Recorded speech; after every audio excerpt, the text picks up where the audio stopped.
आता पिंपरी चिंचवड मध्ये आपल्या हातभट्टीची दारू पिल्यानंतर जवळजवळ किती लोकांचा 14 लोकांचा हो 19 लोकांचा इथे अगोदर 12 मुलींनंतर 8 मध्ये आकडा वाढत चाललाय. जवळजवळ 18-19 लोकांचा मृत्यू झालेला आहे आणि हातभट्टीची दारू बंद होणं अत्यंत आवश्यक आहे.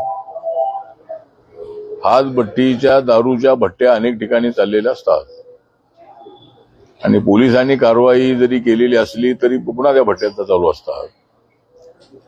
त्यामुळं राज्य सरकारच्या वतीने पोलिसांनी अशा हातभट्ट्या कायमच्या बंद करण्याच्या दृष्टिकोनातून एखादा निर्णय घेणं अत्यंत आवश्यक आहे आणि या प्रकरणामध्ये अनेक पोलीस ऑफिसर सस्पेंड करण्यात आलेले आहेत. राज्य सरकारच्या वतीने मृताच्या कुटुंबियांना 5 लाख रुपये देण्यात आलेले आहेत. 1 लाख रुपये महानगरपालिकेने दिलेले आहेत आणि आज मी फुगेवाडीमध्ये आणि दापोडीमध्ये जाऊन आलो, त्यांच्या कुटुंबियांना भेटलेलो आहे आणि त्या कुटुंबियांचं म्हणणं असं आहे की आमच्या मुलांना नोकरी लागली पाहिजे. मी आयुक्तांशी बोललेलो आहे आणि ज्या ज्या कुटुंबामधली मुलं आहेत किंवा मुली आहेत त्यांना नोकरी मिळणं अत्यंत आवश्यक आहे आणि तशा पद्धतीच्या सूचना मी आयुक्तांना दिलेल्या आहेत. एक तर अशा पद्धतीचे दारूचे अड्डे जे आहेत ते बंद यासाठी होणं आवश्यक आहे की दारू ज्या ठिकाणी बनवण्यात येते त्या ठिकाणी अनेक वेगवेगळी रसायनं टाकण्यात येतात आणि दारू ही किती इफेक्टिव्ह आहे. थोडी दारू केल्यानंतर नशा कशी जास्त होऊ शकते अशा पद्धतीने अनेक लोक प्रयोग करतात आणि त्याच्यामध्ये आतापर्यंत देशभरामध्ये अनेक अशी प्रकरणं घडलेली आहेत. उत्तर प्रदेशमध्ये, बिहारमध्ये, महाराष्ट्रामध्ये आणि त्यामध्ये एकाच वेळेला 100-150 लोकांचा मृत्यू झालेला आहे. त्यामुळं या हातभट्टीच्या दारूला कायम स्वरूपामध्ये बंद करणं अत्यंत आवश्यक आहे अशा पद्धतीची आपली सूचना आहे.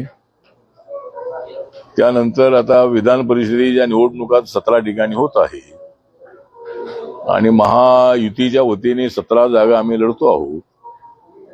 रिपब्लिकन पक्षाने काही ही जागा मागितली नाही कारण आमच्याकडे तेवढे नगरसेवक आणि जिल्हा परिषद मेंबर नसल्यामुळं आणि अशा स्थानिक स्वराज्य संस्थांच्या निवडणुकीमध्ये आरपीआयला निवडून येणं अशक्य असल्यामुळं आम्ही काही ती जागा मागितली नाही.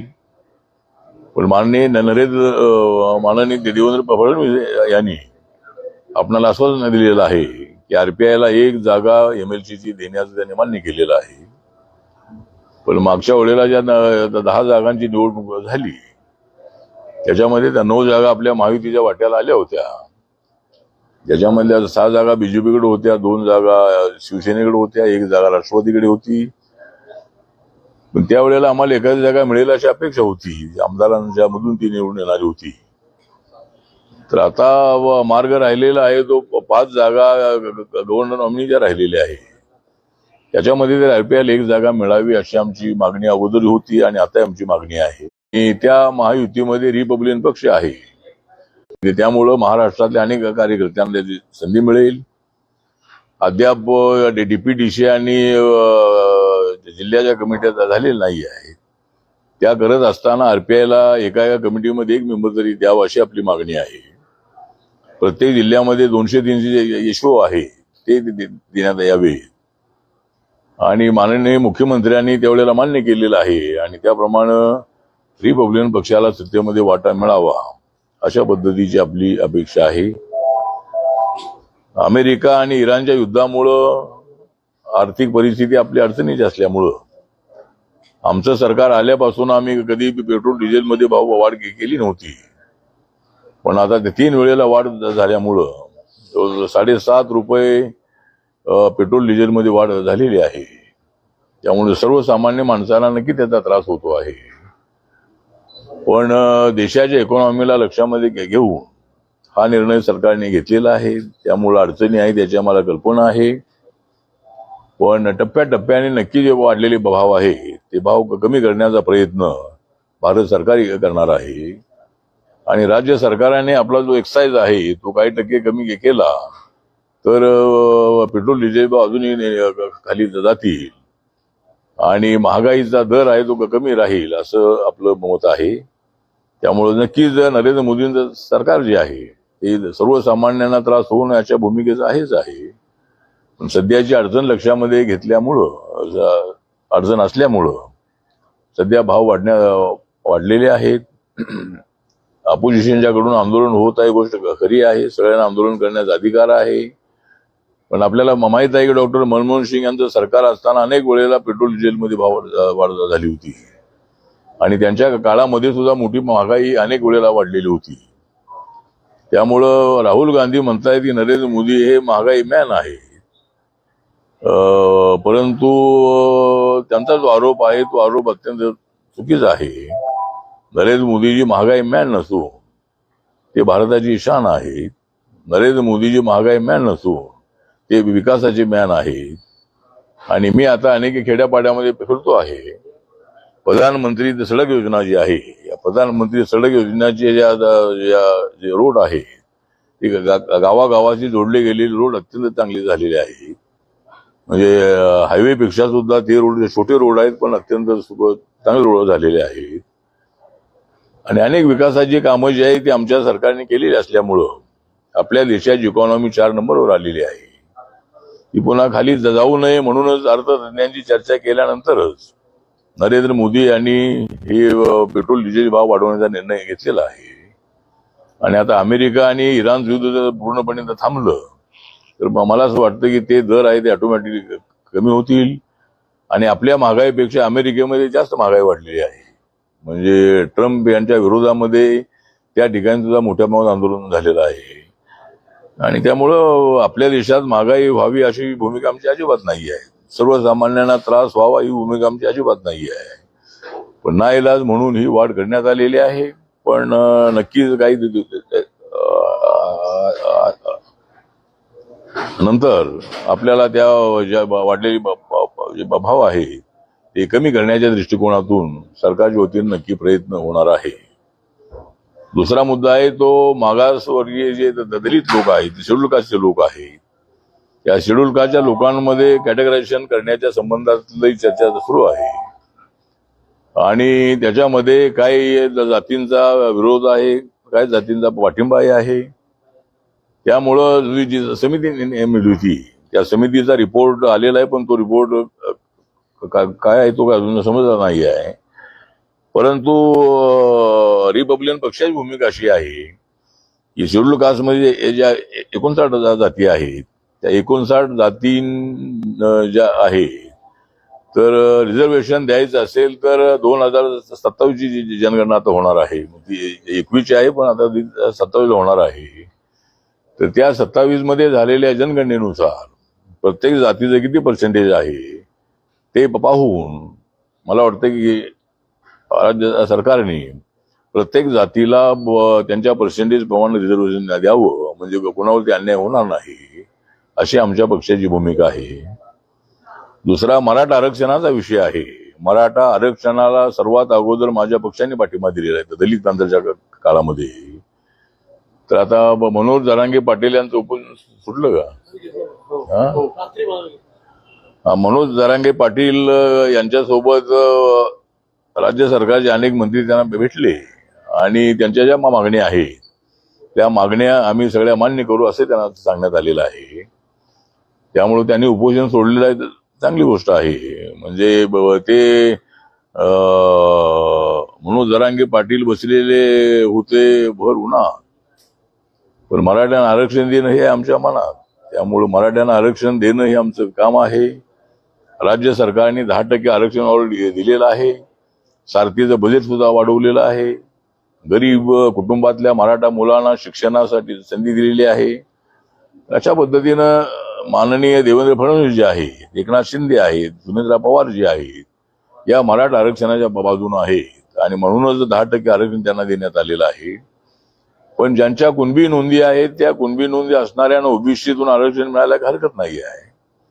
पण सरसकट मराठ्यांना आरक्षण द्या ओबीसी म्हणून तर त्याला कोर्ट सुद्धा मान्यता देणार नाही आहे. जरी राज्य सरकारने निर्णय घेतला तरी सुप्रीम कोर्टामध्ये जर हा विषय गेला तर सुप्रीम कोर्ट त्याला मान्यता देणार नाही.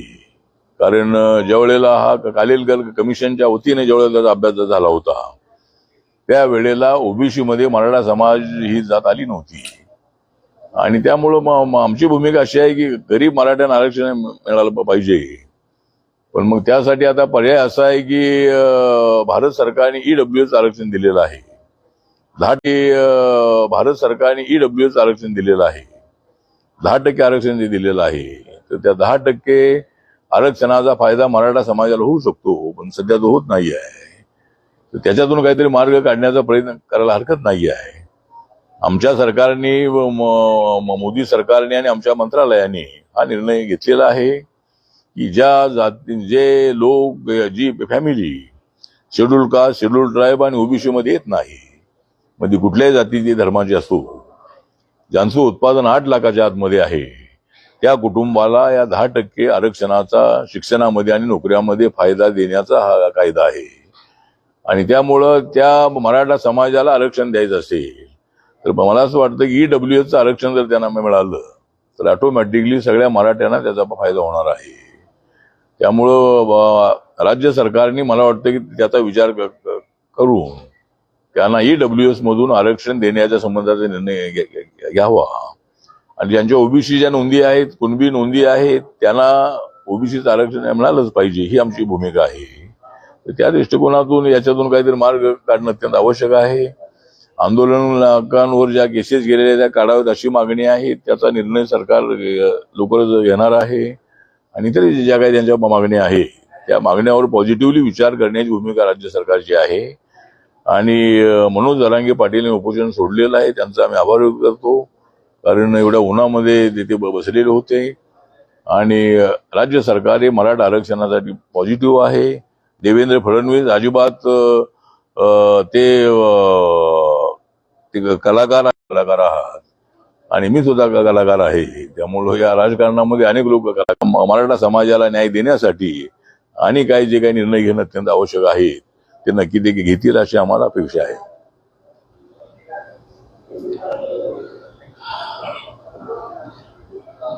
सुरुवातीला 2 महामंडळ आम्हाला मिळाली तर त्याचा एक चांगला फायदा आम्हाला राज्यभराच्या जनतेला देता येऊ शकेल. त्यामुळं त्यांच्याशी चर्चा करून ती कुठली महामंडळ देणार आहे या संबंधामध्ये मुख्यमंत्र्यांशी मी बोलणार आहे. आणि आता जे वाटप होईल त्याच्यामध्ये अडचण काय नाही आहे. पण शिवसेना आणि राष्ट्रवादीचं म्हणणं हेच आहे की आमचा आरपीआय जो आहे तो बीजेपीच्या कोट्यामध्ये आहे. त्यामुळे बीजेपीच्या कोट्यामध्ये जी महामंडळ येतील तर त्या महामंडळामधून आम्हाला महामंडळ द्यावी अशी आमची मागणी आहे. पेट्रोल डिझेलचे भाव दिवसेंदिवस वाढत चालले पण शेतकऱ्याच्या शेतमालाला भाव मिळत नाही. शेतकऱ्यांच्या शेतमालाला भाव मिळत नाही, पेट्रोल डिझेलचे भाव दैनंदिन वाढत चालले. शेतकऱ्यांच्या शेतमालाला भाव मिळत नाही आहे, पण तो मिळाला पाहिजे ही भूमिका भारत सरकारची आहे. मध्यंतरी 3-4 दिवसापूर्वीच देवेंद्र फडणवीस दिल्लीला जाऊन आलेले आहे. त्यांनी प्रधानमंत्र्यांची आणि अमित शहा साहेबांची भेट घेतलेली आहे. आणि कांदा उत्पादकांची फार मोठी अडचण आहे. कधी कधी 1 रुपये किलो त्यांना कांदा विकायला लागतो. त्यामुळं त्याचा एक कांद्याचा एक हमी भाव ठरला पाहिजे. त्यामुळे त्यांना एक कमीत कमी 12-15 रुपये तरी त्यांना मिळाले पाहिजे अशी आमच्या पक्षाची मागणी आहे. आणि देवेंद्र फडणवीसजी हे अमित भाईंना भेटून आलेले आहेत. कांदा निर्यातीला बंदी अजिबात नाही असे त्यांनी सांगितलेलं आहे.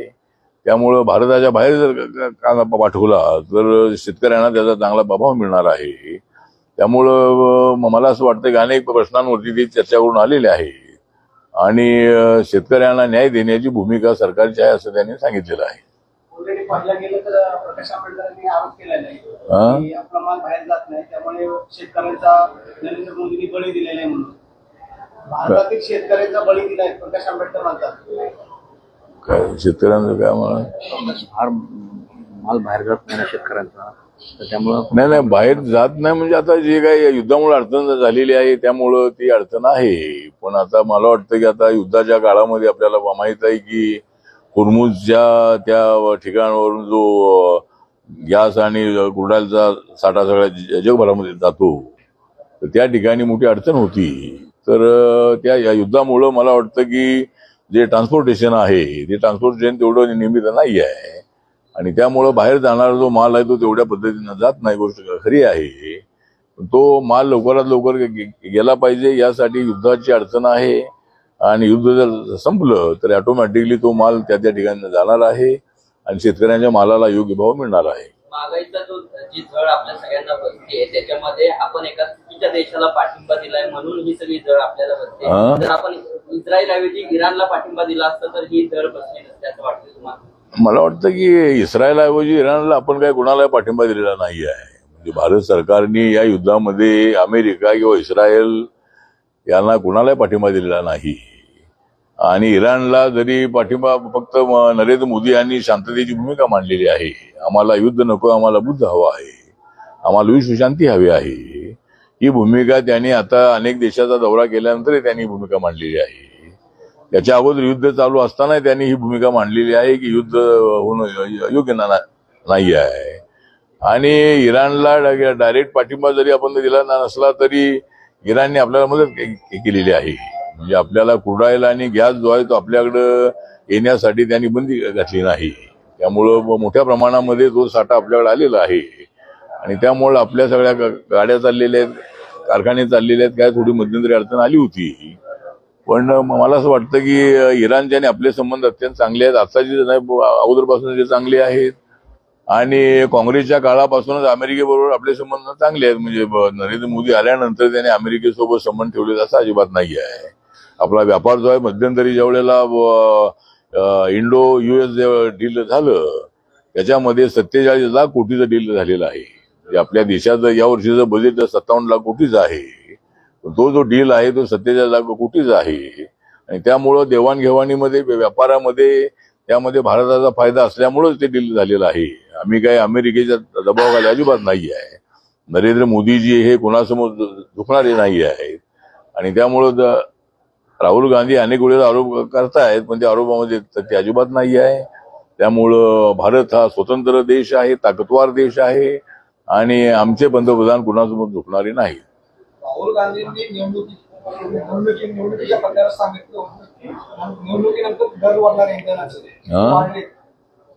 राहुल गांधींनी जे सांगितलं होतं की निवडणुकीनंतर दर वाढणार आहे, तर त्या पद्धतीने निवडणूक झाली आणि सगळ्याच गोष्टींचे दर वाढले. नाही, राहुल गांधी म्हणाले होते की दर वाढणार आहेत, पण ते इलेक्शन झाल्यामुळे दर वाढले असं अजिबात नाही आहे. तर युद्ध झाल्यामुळे दर वाढलेले आहे. युद्धामुळे अनियमित आल्यामुळे दर वाढलेले आहे. आपली इकॉनॉमी एकदम डाऊन होऊ नये म्हणून काही सरकारला थोडासा अडचणीचा निर्णय घ्यावा लागलेला आहे. आणि 12 वर्षामध्ये आम्ही कधी डिझेल पेट्रोलमध्ये वाढ केलेली नव्हती. मनमोहन सिंग असताना तर एका वेळेला 3-3 महिन्यामध्ये 2-3 वर्षात 10 वेळेला वाढ झालेली होती. त्यामुळं मला वाटतं की महागाई काही प्रमाणामध्ये वाढत आहे खरी आहे, परंतु काही दिवसानंतर त्याला एक स्थिरता येईल.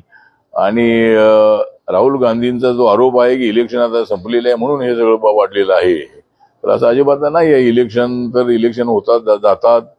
आता इथं आमच्या जिल्हा परिषदेच्या निवडणुका होत्या, आपल्या स्थानिक स्वराज्य संस्थांच्या निवडणुका होत्या. आता निवडणुकीचा विषय अजिबात नाही आहे. पण अर्थात त्यांची चर्चा केल्यानंतरच नरेंद्र मोदींना हा निर्णय घ्यावा लागलेला आहे. आणि देशाच्या हितासाठी हा निर्णय घेतलेला आहे.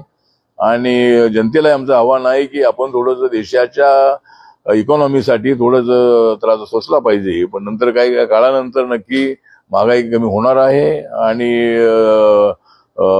जे पेट्रोल डिझेलचे भाव जे आहे ते कमी नक्की करण्याचा प्रयत्न आमचा होणार आहे. तर आता शेवटचा प्रश्न आम्हाला जायचा आहे. एक शेवटचा प्रश्न आहे, तू तिथं विचारतो सगळे. उपवर्गीकरणाबाबत तुम्ही तुमची भूमिका मांडली आता. जर उपवर्गीकरणाचा वाद मिटवायचा असेल तर ज्या SC किंवा ST कॅटेगरी मधले जे काही उपजाती आहेत त्यांना शिक्षणाच्या मुख्य प्रवाहामध्ये आणण्यासाठी त्यांना जे काही आर्थिक अडचण निर्माण होते त्यासाठी आपण त्यांना कशा पद्धतीने हातभार देणार आहोत? नाही, त्याच्यासाठी आता आमचं मत असं आहे की एकतर बौद्ध समाजामध्ये शिक्षणाचं प्रमाण वाढलेलं असल्यामुळं, बाबासाहेबांच्या आंदोलनामुळे जो आमचा महार समाज पूर्वीचा किंवा आता बौद्ध समाज जो आहे त्या समाजामध्ये शिक्षणाचं प्रमाण मोठ्या प्रमाणात वाढलेलं असल्यामुळं सर्व क्षेत्रामध्ये बौद्ध समाजाचे लोक आपल्याला पाहायला मिळतात. पण आता मातंग समाज आहे किंवा इतर काही जे छोटे छोटे समाज आहे त्याच्यामध्ये शिक्षणाचं प्रमाण वाढवण्यासाठी मला वाटतं की शासनाने त्याचा निर्णय घ्यावा, सामाजिक न्याय खात्याने त्याचा निर्णय घ्यावा. आणि त्या जातीतल्या मुलांना शिक्षणासाठी कशी संधी मिळेल या दृष्टिकोनातून त्याचा प्रयत्न जर झाला तर त्या जातीमधल्या लोकांना ही संधी मिळणार आहे. त्यामुळे शिक्षणामध्ये कशी चांगली त्यांची प्रगती होऊ शकेल अशा पद्धतीचा प्रयत्न राज्य सरकारने करावा. आणि रिपब्लिकन पक्षाचं मत हेच आहे की रिपब्लिकन पक्ष फक्त बौद्ध समाजाचा नाही, रिपब्लिकन पक्ष सर्व जातींचा पक्ष आहे आणि त्यामुळं सर्व जातींना न्याय मिळाला पाहिजे हीच आमची भूमिका आहे. पुणे में चला. जहरीली शराब के कारण 18 लोगों की मौत हुई है।